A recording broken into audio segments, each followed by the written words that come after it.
విజయసాయిరెడ్డి కూతురికి సంబంధించిన కేసు అయితే రచ్చరచ్చ చేశారు. రోజుల తరబడి, నెలల తరబడి వార్తలు రాశారు. అదే ఇక్కడేమో బాపట్ల దగ్గర సముద్రాన్ని మింగేస్తుంటే ఎవరూ పట్టించుకోవట్లేదు. అక్కడ టీవీల్లో బ్రేకింగ్లు వస్తున్నా కూడా అన్నట్టు. ఇప్పుడు చివరికి మత్స్యకారుల ఆగ్రహం రోడ్డెక్కింది.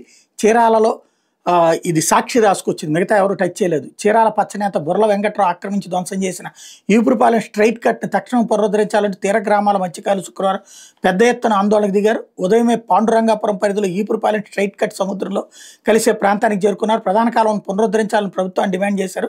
స్పందించకపోతే యంత్రాలతో తామే కాలువను పునరుద్ధరించుకుంటామని తేల్చి చెప్పారు. మత్స్యకారులు పెద్ద ఎత్తున ఆందోళన దిగడంతో టీడీపీ నేత బుర్ల అనుచరులు పోలీసులకు సమాచారం అందించారు. దీంతో బాపట్ల డీఎస్పీ రామాంజనేయులతో పాటు సిబ్బంది హుటాహుటిన తీర ప్రాంతానికి చేరుకున్నారు. పోలీసులు నచ్చజెప్పే ప్రయత్నం చేసినప్పుడు మత్స్యకారులు అక్కడే బైఠాయించి ధర్నాకు దిగారు. తక్షణమే టీడీపీ నేత బుర్ల వెంకట్రావు ధ్వంసం చేసి ఆక్రమించిన స్ట్రైట్ కట్ని ప్రధానంగా సీమౌత్ని పునరుద్ధరించాలని డిమాండ్ చేశారు.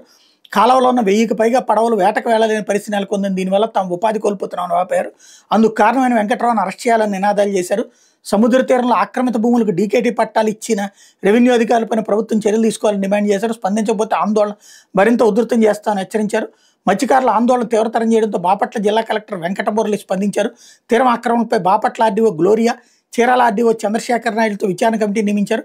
వెంటనే నివేదిక సమర్పించాలన్నారు. అంతవరకు వాదాస్పద భూమిగా ఉన్న సర్వే నెంబర్ 499/1-2లోని 1.5 ఎకరాల్లో ఎవరో దిగద్దని ఆదేశాలు జారీ చేశారు. విచారణ నివేదిక వచ్చాక సదరు భూమిపై చర్యలు తీసుకుంటామని హామీ ఇచ్చారు. దీంతో మత్స్యకారులు శాంతించి ఆందోళనకు విరమించారు.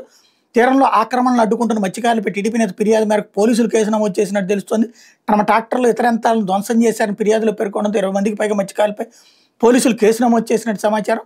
ఈపురపాలెం స్ట్రైట్ కట్ సీమౌత్ పూడ్చివేసి 12,000 కుటుంబాలు మత్స్యకారులు కడుపు కొట్టిన రియల్ ఎస్టేట్ వ్యాపారి బుర్ల వెంకట్రావుపై కేసు నమోదు చేసి చర్యలు తీసుకోవాలని మత్స్యకారుడు కనకారావు శుక్రవారం బాపట్ల పోలీసులు ఫిర్యాదు చేశారు.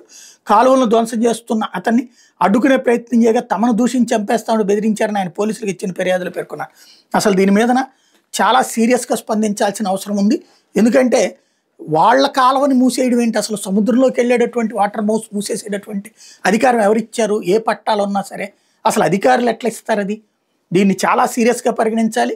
దీన్ని గనక పరిగణించకపోతే ఇది హైకోర్టులు, సుప్రీంకోర్టుల దాకా వెళ్ళడమే కాదు, దేశీయ అంశం అయిపోతుంది, వివాదం అయిపోతుంది.